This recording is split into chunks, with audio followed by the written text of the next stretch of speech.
Welcome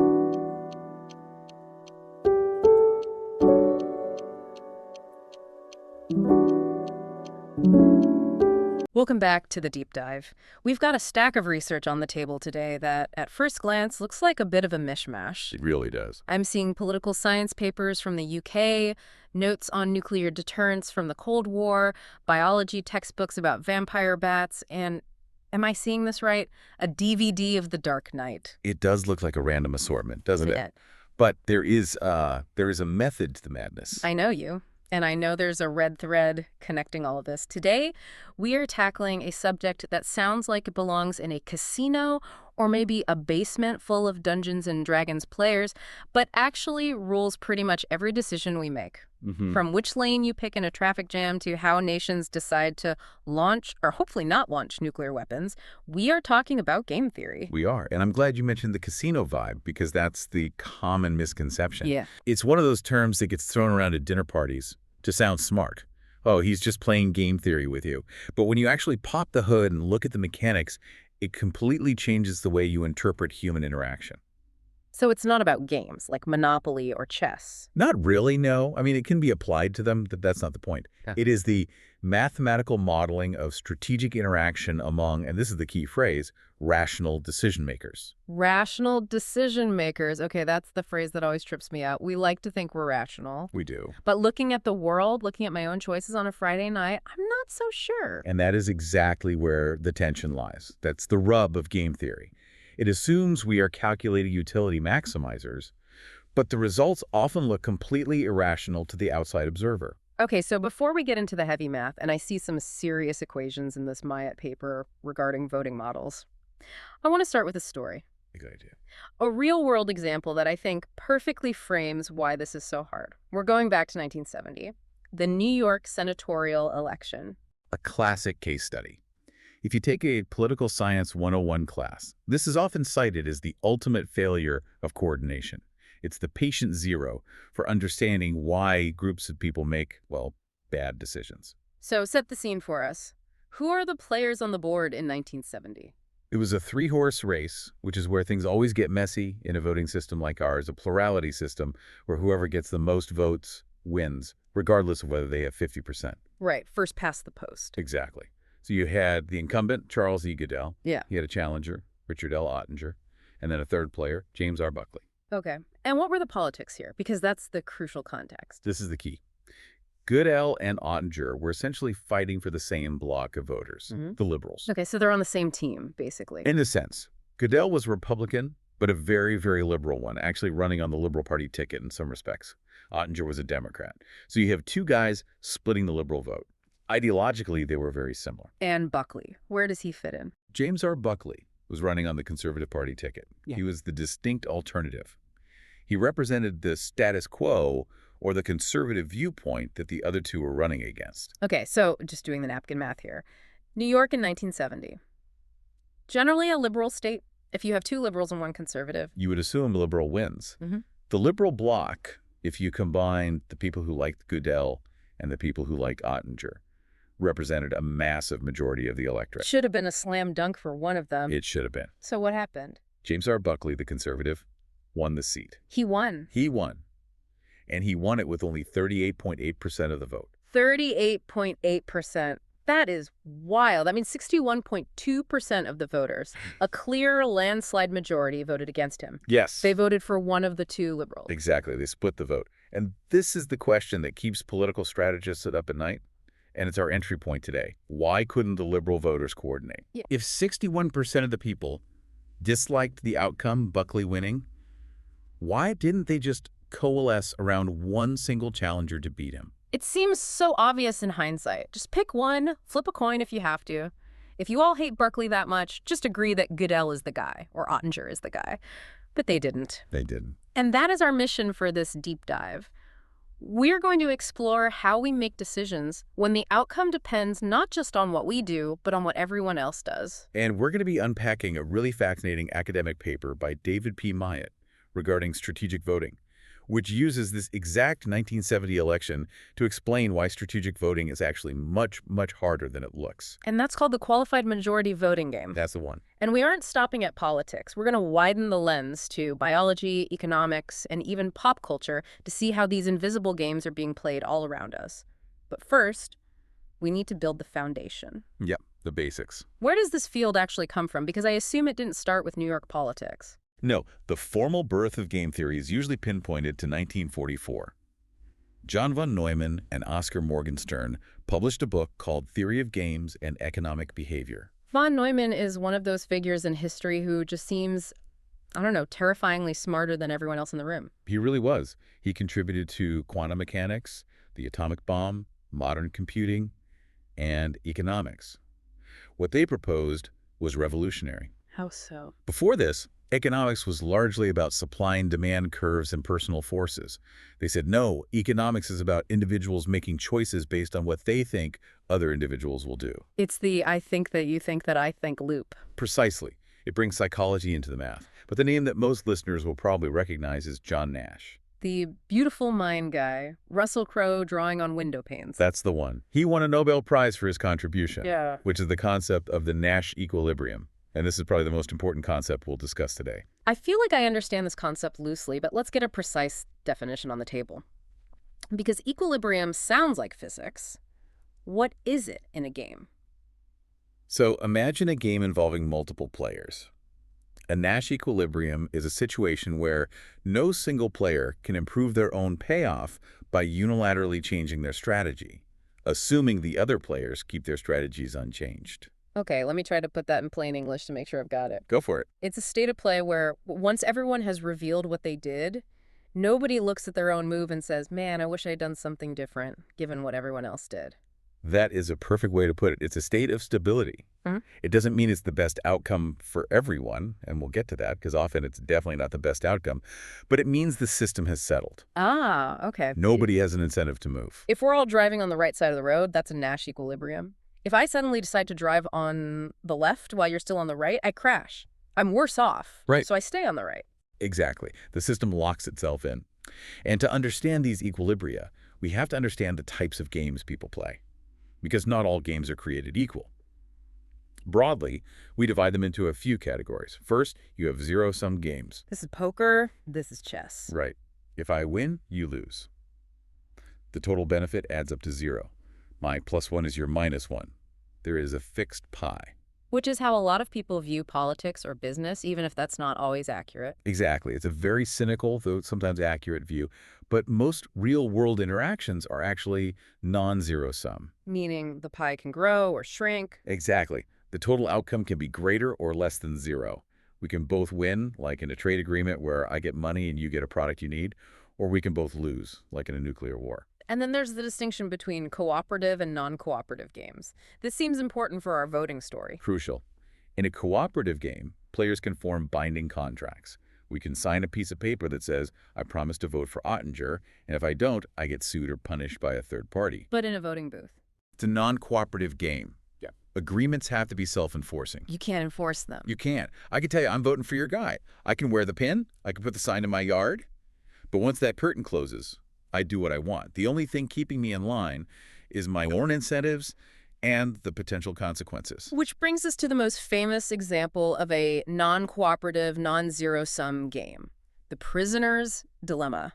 Ah, yes. I feel like you can't do a deep dive on game theory without telling the story. It's the hello world of the genre. It is the foundational parable, What? and it explains why rational people often end up with terrible outcomes. So let's walk through it for anyone who hasn't heard it or hasn't thought about it in a while.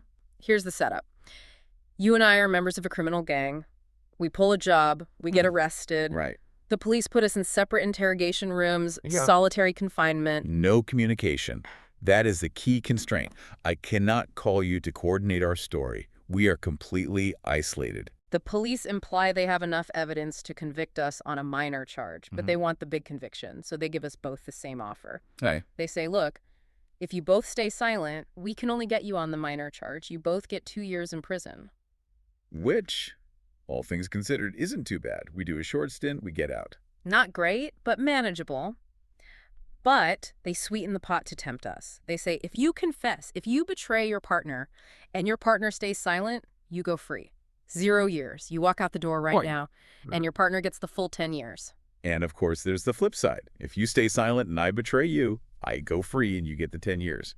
You're the sucker. Right, you're the chump. And if we both betray each other, if we both sing like canaries. We both get 5 years. Not the full 10, but significantly worse than the 2. Okay, so let's map this out. I'm sitting in my cell, I'm sweating, I'm trying to decide what to do. My goal as a rational actor is to minimize my time in prison. That's all that matters. I don't care about you, I care about me. Correct. So let's look at your options based on what I might do. You have to simulate my behavior. Suppose I stay silent. What is your best move? If you stay silent, well, if I also stay silent, I get 2 years.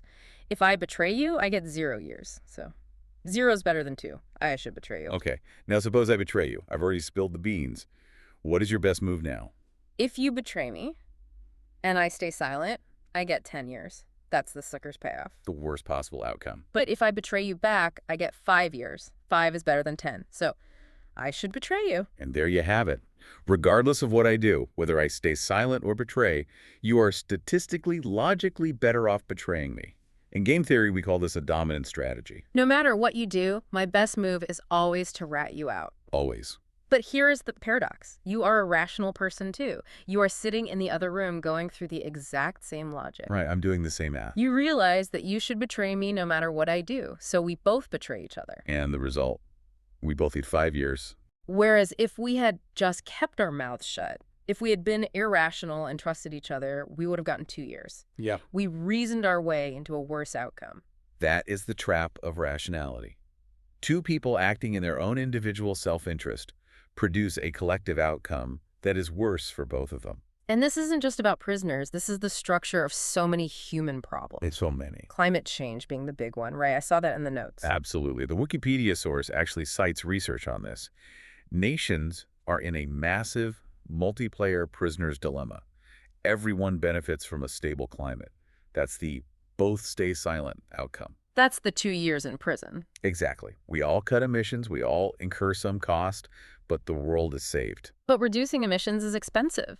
It hurts your economy in the short term. It's like serving those 2 years. Right, so every nation thinks if everyone else reduces emissions, the climate gets fixed. I can keep burning coal, save money, boost my economy, and get the benefit of their hard work without the cost. That's defecting. That's going free. That's the defect or betray strategy. Free riding. And the flip side, If everyone else keeps burning coal and I'm the only one who destroys my economy to go green. the climate still collapses because I'm just one country and now I'm poor too. You get the sucker's payoff, the 10 years in prison. So the dominant strategy for every individual nation, if they are acting purely for their own short-term economic interest, is to keep emitting, even though the collective result is catastrophe. Exactly. The math pushes us toward destruction. And this brings us back to something slightly less apocalyptic but equally frustrating for the people involved, the 1970 New York election. Right. Because that Myatt paper argues this is a similar kind of trap. So let's pivot back to that. We have Buckley, conservative, Ottinger, Democrat, and Goodell, Republican liberal. You called it a qualified majority voting game. Unpack that term. It's really just a multiplayer coordination problem. To beat Buckley, the liberals need to coordinate. They need a qualified majority of their own bloc. About, say, 63.5% of the liberal voters need to agree on one candidate to overcome Buckley's solid base. Now, in the prisoner's dilemma, the problem was we couldn't talk. We were in solitary confinement. Right. In an election, people talk all the time. We have polls, we have pundits, we have newspapers. Why is this hard? Why didn't everyone just look at the polls, see who was ahead between Goodell and Ottinger, and switch to him? That brings us to the core of the Myatt paper. There's a concept in political science called Duverger's law. Sounds like a theorem from a dusty textbook. It is, but it's powerful. It basically says that in a system like ours, plurality, voting voters are smart. They will abandon the third-place candidate to avoid wasting their vote. Okay, This naturally leads to a two-party system. that's the standard theory. If Goodell is running third, his voters should realize he's a loser, hold their nose, and vote for Ottinger to stop Buckley. Right. That's the rational move. But Duverger's law assumes something very specific. Common knowledge. Common knowledge. It assumes that every voter knows, for a fact, who is leading and who is trailing. It assumes we all look at the same scoreboard. And the Myatt paper says Sure. that's not true. Exactly. Myatt argues that voters don't have common knowledge. They rely on private signals. Private signals, does that mean secret info?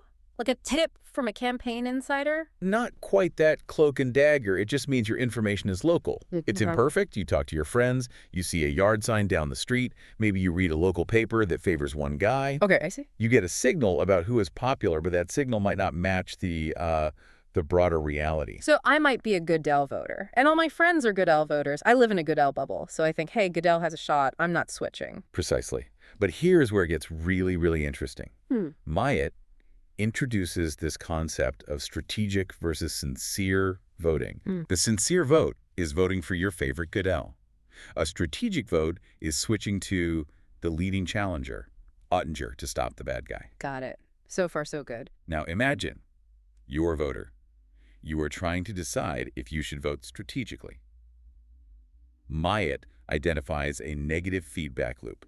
This is the key insight of the paper. Negative feedback usually means something that dampens an effect, like a thermostat turning off the heat when it gets too hot. That's a perfect analogy. Think about it this way. If I believe that everyone else is going to vote strategically, if I think all the other Goodell voters are going to switch to Ottinger, what is my incentive? Well, if they're all switching, then Ottinger's going to win easily. He has plenty of votes. He doesn't need mine. Exactly. You can free ride. Oh, I see. If the strategic coordination is already happening without you, you can indulge yourself. You can vote sincerely for Goodell, express your true preference, knowing Buckley will lose anyway. But if I think nobody is switching, if Yeah. I think everyone is sticking with Goodell, Then the pressure on you is huge. You think, oh no, if I don't switch, Buckley wins. I have to save the day. The responsibility falls on you. so it's a paradox. The more likely I think coordination is, the less likely I am to participate in it. Yes. And this creates an equilibrium that stops short of total coordination. The bandwagon doesn't form because as soon as it starts rolling, people feel safe enough to jump off. Wow. That's why the trailing challenger Goodell retains support.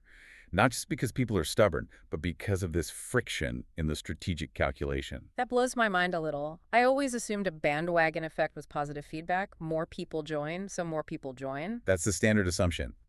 But Myatt shows that in this specific type of voting game, uncertainty creates negative feedback. And there's another layer, the false consensus effect. This sounds like the bubble problem again. It is. The paper argues that strategic voting is bidirectional. We assume people only switch from the loser to the winner. Right. From Goodell to Ottinger. But if your private signals are wrong, if you are in a bubble where the trailing candidate looks popular, you might strategically switch away from the actual leader. You bet on the wrong horse because your neighbors led you astray. You think you're backing the winner, but you're actually splitting the vote further. The paper cites a devastating statistic from the 1997 UK election to prove this. Okay. They looked at voters whose party actually came in third place in their district. The people who should have switched if they were following Duverger's law. Right. 68.5% of those voters expected their party to come in second. Wow. Nearly 70% of them were just wrong. They weren't necessarily wrong. They were just relying on noisy private signals. But if you think your guy is in second place, you don't switch. You think you are the challenger. You're trying to be strategic, but you're working with bad data. Exactly. This fuzziness of information is what protects the status quo. It prevented the New York liberals from coordinating, and it keeps third parties alive in plurality systems. This leads us right into the impact of information. Because we aren't in 1970 anymore. We have the internet. We have Nate Silver. We have constant polling aggregators. Shouldn't this solve the problem? Shouldn't we have common knowledge now? You would think so.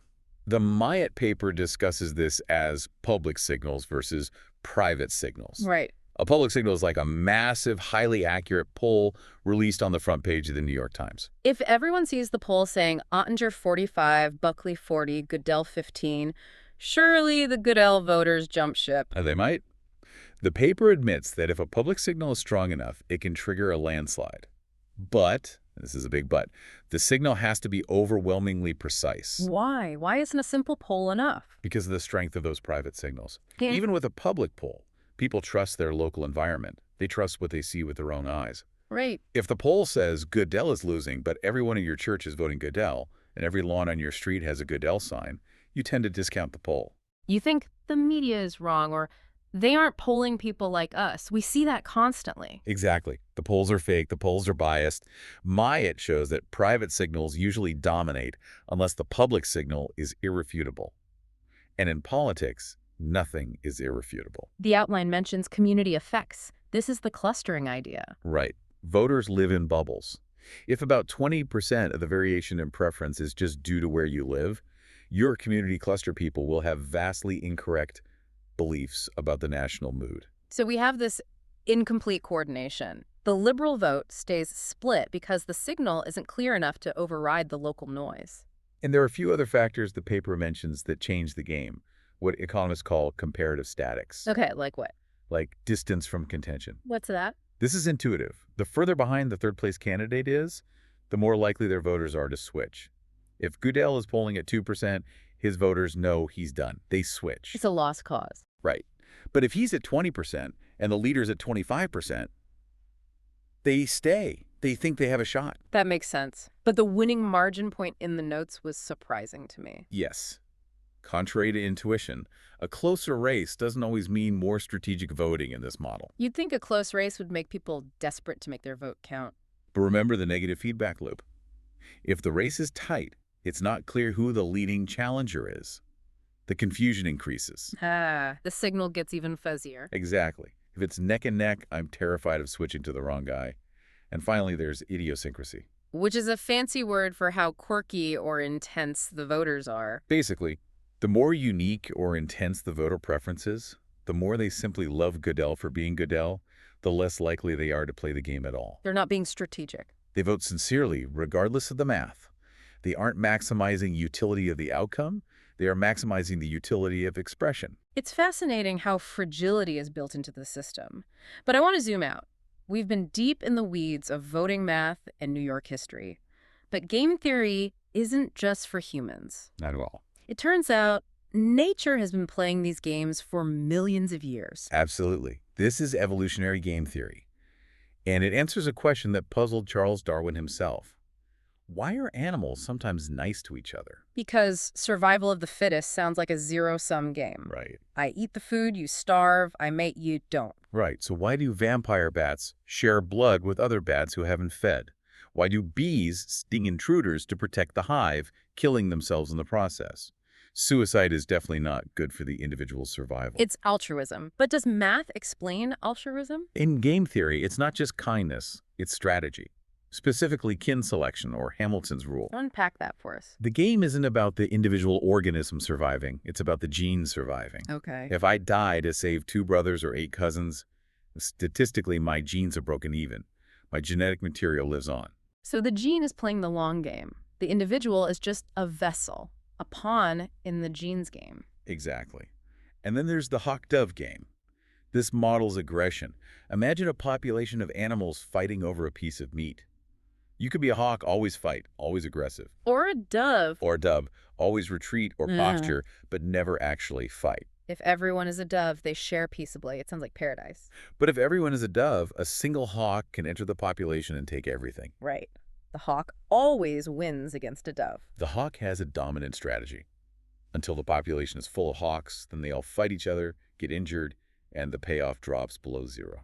So you end up with an equilibrium, a mix of hawks and doves. Stability again. Not peace, but stability. Nature finds the Nash equilibrium where the proportion of hawks and doves balances out so neither strategy is more profitable than the other. This moves us perfectly into the ultimate high-stakes game, war. Specifically, the Cold War. The outline mentions Dr. Strangelove. A masterpiece.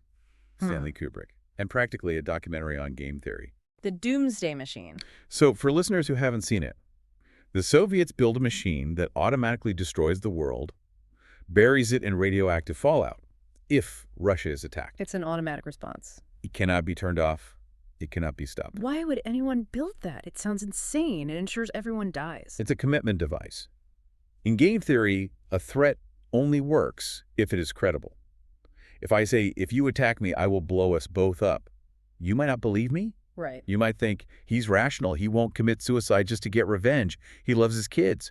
So you attack me, betting I'll back down. You call my bluff. Exactly. But if I build a machine that takes the decision out of my hands, if I cannot back down because the computer controls it, then my threat is 100% credible. You know for a fact that an attack equals death, so you don't attack. That's deterrence theory. Yes. Yeah. But the joke in Dr. Strangelove and the tragedy is that the Soviets built the machine but forgot to tell the Americans. Which defeats the whole purpose. Exactly. A commitment device only works if the other player knows the game has changed. It highlights the importance of information again. If I don't know about the machine, I might still attack you, and we all die. There is also the game of chicken mentioned in the notes. Two cars driving at each other. The classic teenage rebel trope.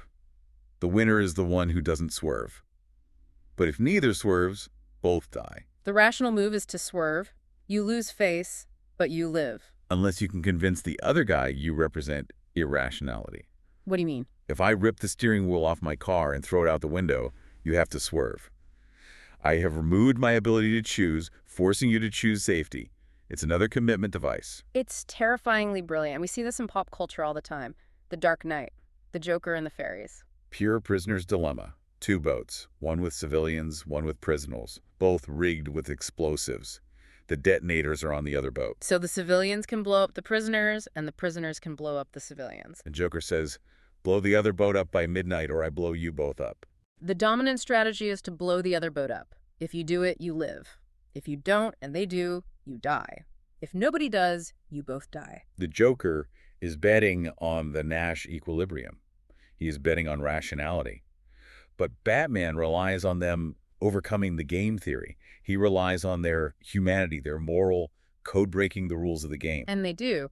Neither boat pushes the button. They accepted the risk of death rather than betray the other group. Which is an irrational outcome in the strict sense, but a human one. And then there's Crazy Rich Asians, Yep. which I did not expect to see in a game theory outline, but it fits. The Mahjong scene.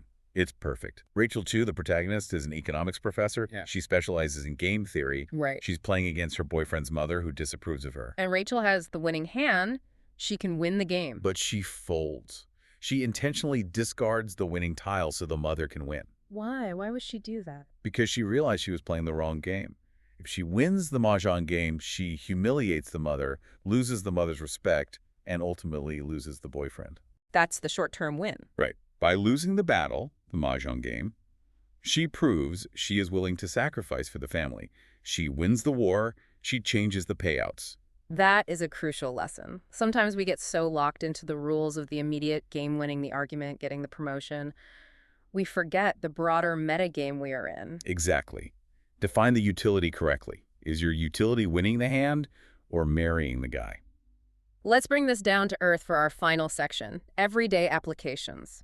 Because we aren't all dealing with nuclear warheads or mahjong showdowns with matriarchs. How does this show up in business? Oligopolies. That's a fancy word for when a few big companies dominate a market, like Coke and Pepsi or Airbus and Boeing. They're playing a constant game. There are two main models here. Core nut competition, which is about quantity. Firms decide how much to produce. They want to be a monopoly, but they are tempted to produce just a little more to grab market share. But if they both produce more, the price drops and they both lose profit. It's the prisoner's dilemma again. Exactly.